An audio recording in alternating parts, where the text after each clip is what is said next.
بسم الله الرحمن الرحيم. الدرس الثالث والأربعون. 43. sabak.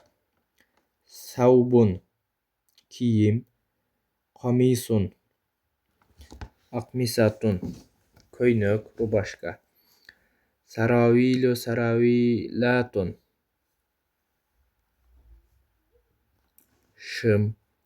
Ridaun ardiyatun plaş. Qabaun akbiyatun halat. Cübbetun cibanun cübbe. Fervatun ferava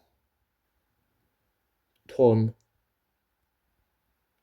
Kummun akmamun cin. Zeylun azyalun kuyruk. Zikun azyakun caka. Sibgun asbagu kraska.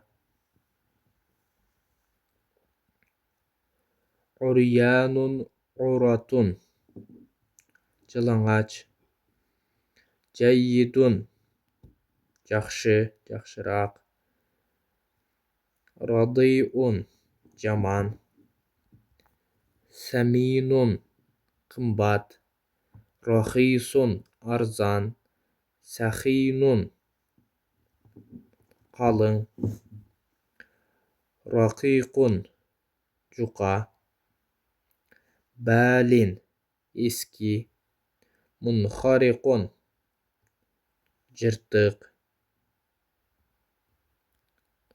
Khala'a çeçti. Yaxla'u çeçet. El-hal'u çeçmek. Nafada qağı, silkü. Nafada qalxdı. Yanfudu qağat. En-nafdu qalxmaq. Ghasala cudu. Yaghsilu cuvat.